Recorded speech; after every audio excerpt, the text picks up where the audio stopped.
How you doing, guys? Welcome back to Coffee and Juice.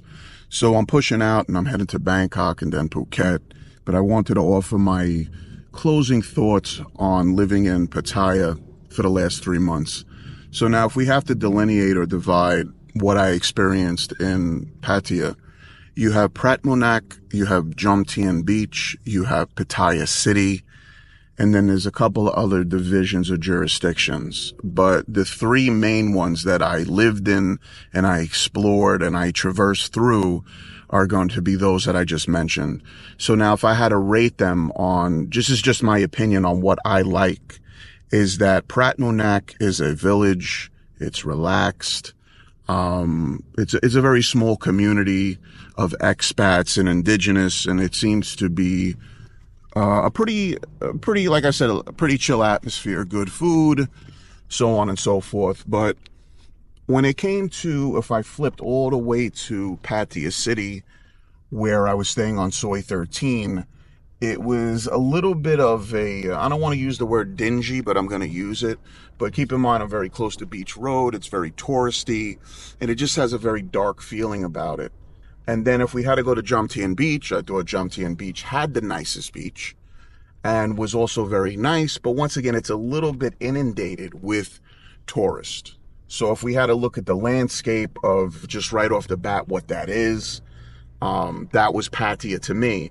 Now, what's good about Pattaya is that right now I'm pushing out to Bangkok.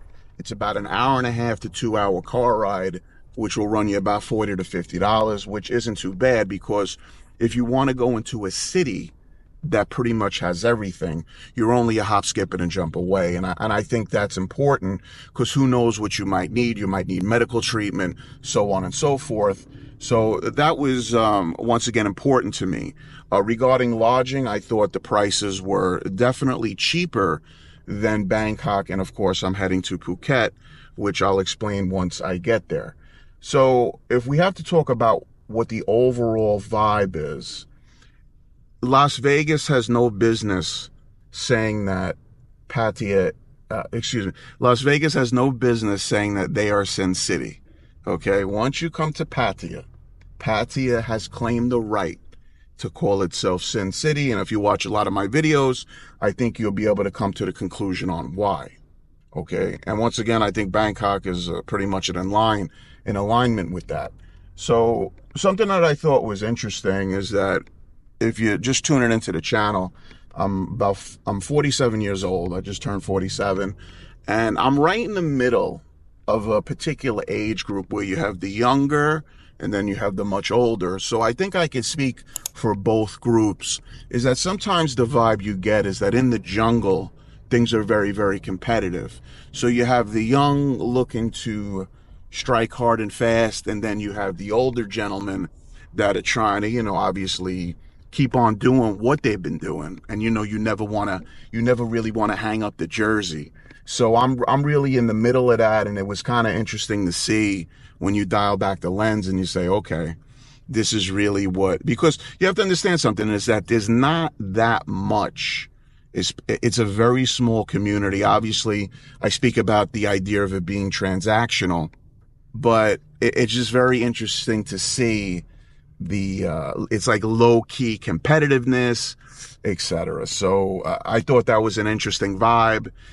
When I go to Phuket, I'll explain the vibe that's there. It could have changed, but once again, how much could it have changed? So just in closing, I thought Pattaya, like I said, it was my first experience coming out here due to a myriad of reasons, and I thought that it's definitely a place in certain jurisdictions I felt like I was home. The food was good, the people were very nice. But then once again, if you just like any neighborhood, like I come from Brooklyn, if you stay in Canarsie or Brownsville, and then you go to Park Slope, or Billyburg, it might be a little different for you. So obviously everything has its, changes. So Pattaya, once again, I highly recommend it. Once again, hold on to your wallet, hold on to your emotions, because they could get the best of you. Coffee and Juice. I'll talk to you soon. Have a great day.